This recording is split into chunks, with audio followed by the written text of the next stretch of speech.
Hey guys, welcome back to the channel. We are here in the second video of the throwback series, Sonar Sewing Patterns Throwback. I think we just named the series. Anyways, in today's video, we are making the TriFold wallet. We are sticking with the eggplant theme as we did in the last video. Eggplant is wildly popular online. I don't sell a ton of it in person, but online it moves like wildfire. Anyway, so another version of a traditional wallet. Again, I didn't reinvent the wheel, but I made it easy to make. This one has 6 card slots, just like the BiFold wallet. However, it has 3 undercard little hidden pocket areas. You can switch up the orientation of the middle pocket to your liking. If you're making it for righty or lefty, it's totally up to you. And it has 1 cash slot here along the back. You can add RFID to this wallet, but it's a little different because the BiFold has 2 exterior pieces, 2 like main panels. This one only has the 1 to reduce bulk. So whenever I'm putting RFID, I put it on the back of my card slot panel piece. So it's under here. So when people look, you can see the silver under there. Other than that, it's pretty straightforward. Just like last week's video, you will need to use a self-healing edge textile. So obviously cork works great. You can use vinyl, thin leather, jelly, gummy, clear, any of that, anything that doesn't fray, you can use this. You can use it for this, is what I meant to say. I like this one a lot because it's very similar to the BiFold. People are very particular about their wallets, I've learned that. But what I always tell people is it's just like the BiFold, it's just a different orientation. And you actually get 1 more slot on it, which is kind of funny because when you look at it in comparison to the BiFold, it's actually slightly smaller. But has the same capacity and plus 1. And it's still nice and narrow, and yeah, all of that. I mean, I can't really say too much more about a wallet. It's pretty straightforward and basic, but I love these guys. I also sell a ton of these on my table, and people just really like them. Great gifts. I mean, you can't go wrong. So without further ado, I hope that you enjoy the TriFold wallet. If at any point you are enjoying this video, please be sure to give me a like, subscribe, all of that BS. You know the drill. All right, see you at the end of the video. To get started on the TriFold wallet, you need to cut out all of your pieces. I have 1 main panel, 1 cash slot, 3 card panel backs, and then 6 card slots. I also offer the acrylic templates for this, and yeah, has everything that you need. It has a card slot placement line, a hole cut out, and those are available on my site if you want them. Now on mine, I have nipped my top corners of my main panel. So this, I have not done the bottom yet. I will do that based on how my card slot panels come together, and I'll trim that up as one of the later steps. But so for now, I just have the top corners. On my cash slot, I nipped into the bottom corners just to help alleviate some bulk.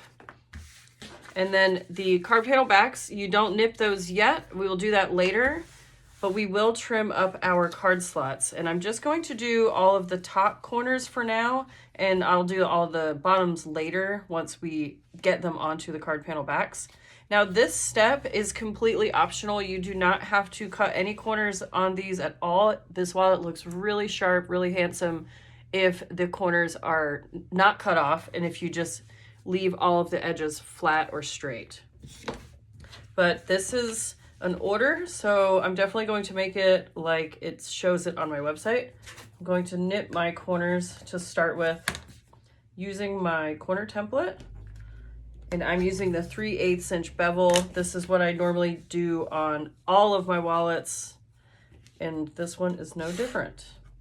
If you have not seen this tool, it is a collab that I did with Heartwood and Hide, and it has my 3/8 inch bevel, has a 1/4 inch bevel, so if you want a smaller bevel, you can use that one. And then my 1 inch round and 1.5 inch round. These are my most used corner or edge measurements. And yeah, Jade and I work together to make this fun little notion. I love it. I use it all the time. I have them in several colors on my site. They are kind of random because I don't keep the same color stocked. My personal favorite, of course, is the matte black, which matte black works for this template because you don't need to see through it. Most templates, if you're fussy cutting especially, it needs to be clear so that you can see what you're cutting, but when you're just cutting corners, it does not matter. Okay, once you get all of those nipped, now we're going to go to the machine. This is going to be the top stitch, the optional top stitch, you don't need to do this on any of these pieces, whereas on the BiFold wallet, you do have to top stitch the main panels together, but there's only one main panel on the TriFold, so this is all optional. But I'm going to top stitch along the top of all of my card slots, the top of my main panel, and then the bottom of my cash slot. Using a size 18 needle, size 70 thread, Tech 70 thread, and 4 stitch length.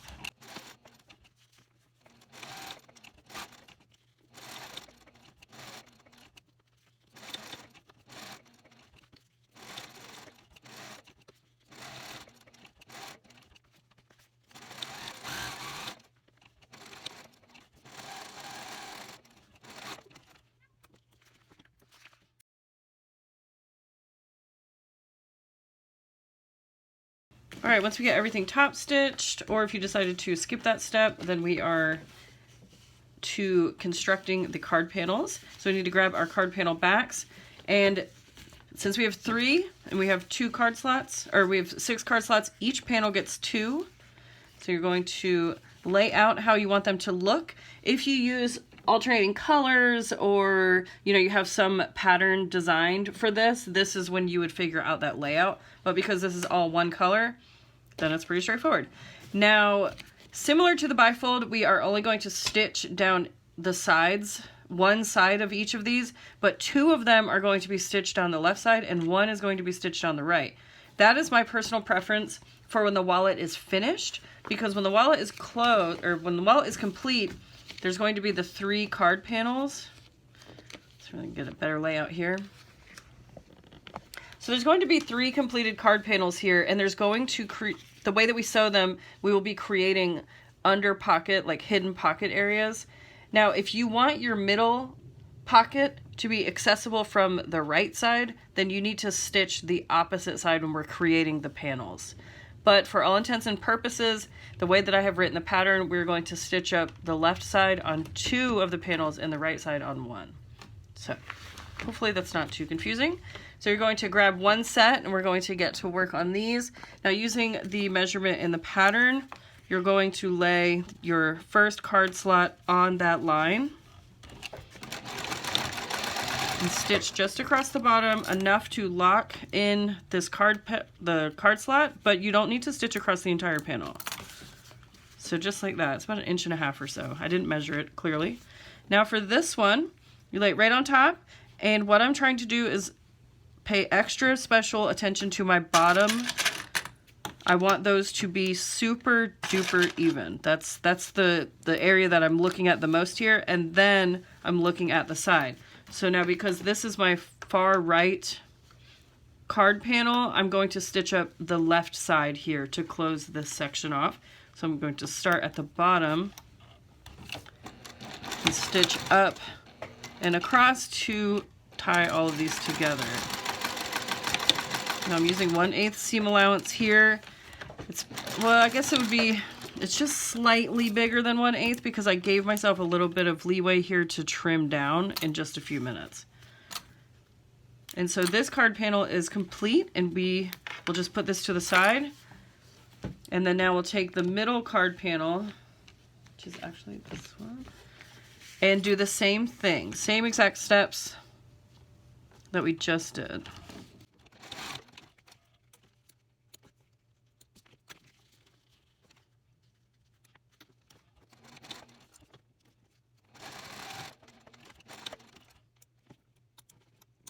So we have the first 2 panels done, and now we're going to take the far left panel set, and we're going to stitch the first card slot down just like we did the other 2. This piece has a lot of really cool detail work, so I'm going to swap that out.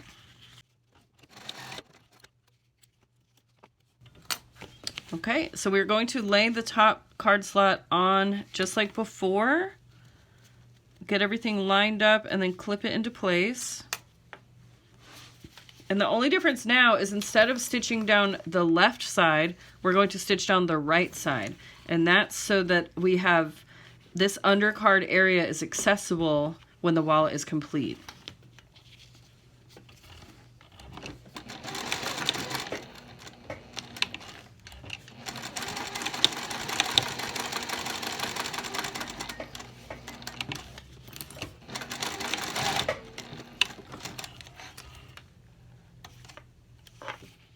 now we need to trim up our card panel, so I'm just going to move everything else out of the way.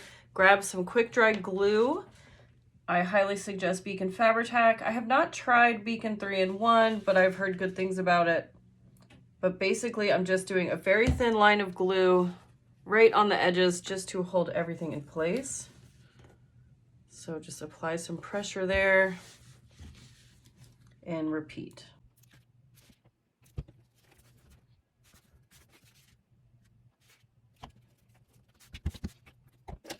All right, now we're going to trim. So I'm going to start with this one because this is the first one that I glued, but I'm going to trim using, my stitch line as my guide. I'm going to trim just beyond that, usually a scant 1/8 inch, thereabouts.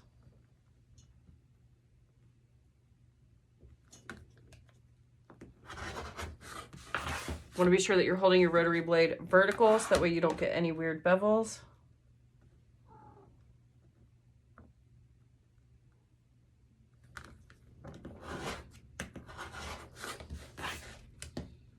And I'm going to knit my corners so that they're all the same. So it should look like that. Now we're going to repeat that for the other two.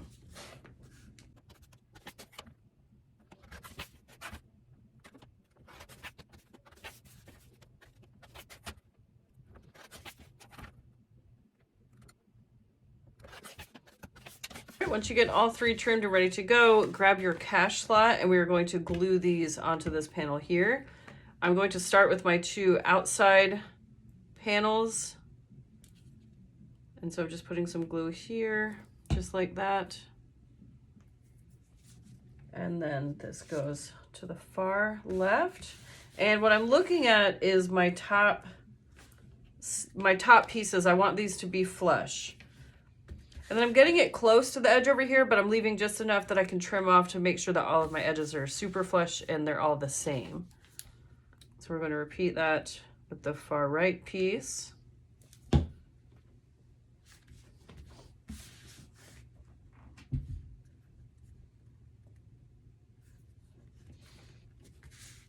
And then now we have the middle panel here, and I do this one last so that way I can eyeball it. But if you want to, you can certainly measure it. I do give measurements in the pattern. Just wanted to trim off. I had a little bit of overhang here down at the bottom. I wanted to trim that off. So on this one, you're going to glue the opposite side from wherever you stitched. So for me, that's along the top and then down this edge here. And then I'm not going all the way to the bottom because then it will get glue on my cutting mat.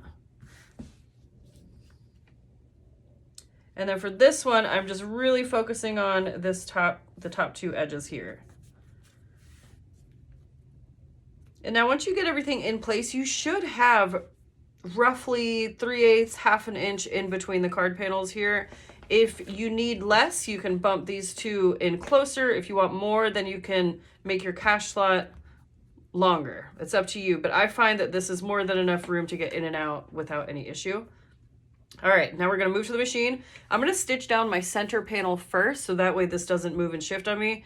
So I'm going to start up here at the top right, so down my bevel and then across this bottom section here. Once I get that one stitched into place, then I'm going to stitch across the entire top. And I like to add back stitches here on these joins just for added security when the wallet's in heavy use. I forgot, before I go, I do want to trim down, now that the glue has set up, I want to trim down my edges here, and then I'll bring my exterior and we'll just complete the project once we're over there. So I'm going to use my rotary blade and line it up on the edge of my card panel here and use my card panel as my guide. And then as a reminder, always hold your rotary blade vertical.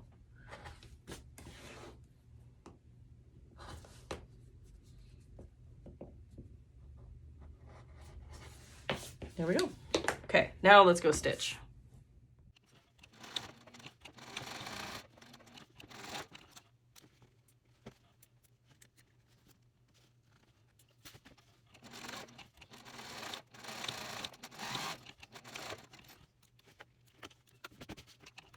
Once you get all of your threads trimmed, we are going to grab our main panel exterior.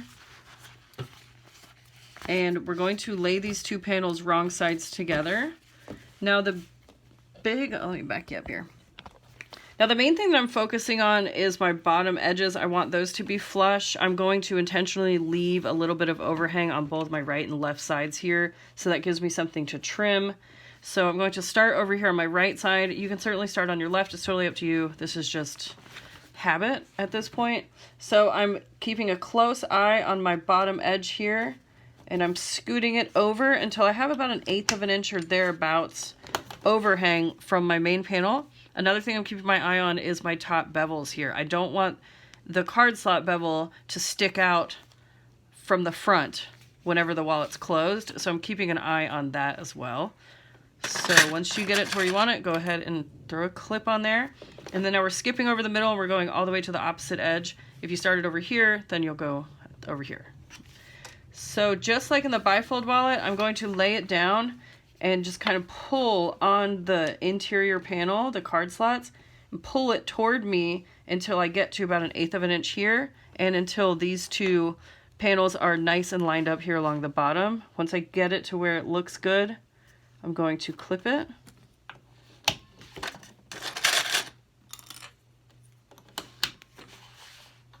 Like that. Now you'll see there's a big bubble, and we want that. That's exactly what we're looking for here.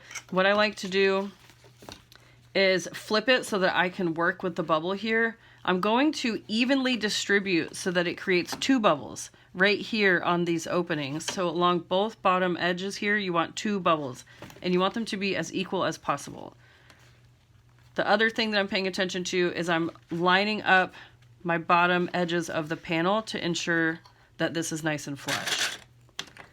And if it's not equal, see right here, I've got a big bubble over here, but not over here. Now that I've got my bottoms flush, I can shift this around and move it to where it is more equal.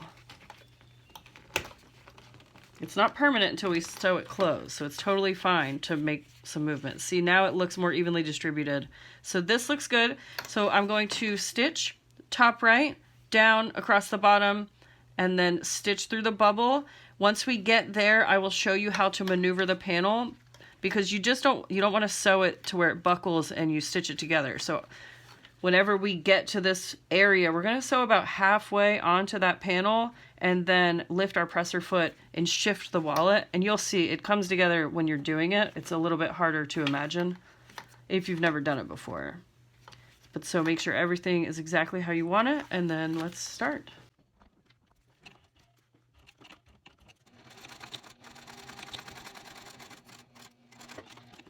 Try to sew off the panel. I don't want that. All right, so I'm holding it flat. I'm going to stitch until I'm about halfway, and then once I get to this point, I'm going to lift my presser foot and pull on the panel so that this back section lifts up and this area lies flat on my sewing machine bed. And then continue stitching.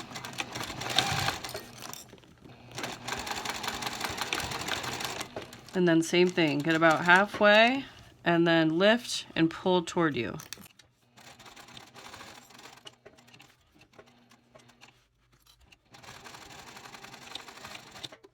Just like before, we're going to use the edge of our card slots to trim the main panel away from, well, just to trim it away. That was a complete sentence. Just like that. Now, I highly suggest finishing your edges. That way it will stop the cork from, it doesn't fray per se. I feel like when you say fray, it seems like it's going to eat into the fabric, and it doesn't do that, but the backing does put off little hairs that you have to trim constantly. So I like to use Mod Podge to seal my edges. I use matte Mod Podge. It's the yellow bottle, and I just use my edge coat tool, the roller tool, to put it on all of my edges. At the very least, you need to come through and burn off all your threads and singe the edge of the cork to help it from putting off those little hairs as much as possible. But definitely, if you've got the supplies and the time, I highly suggest finishing your edges. I hope that you guys enjoyed this video. Let me know in the comments below, and Be sure to join my Facebook group, do all that BS, and share your photos. I want to see all of your photos. I want to see all of your makes. DM them to me. Let me see them. All right, friends, I will see you back here. Same bat time, same bat channel. Whenever I post next. When will it be? We don't know.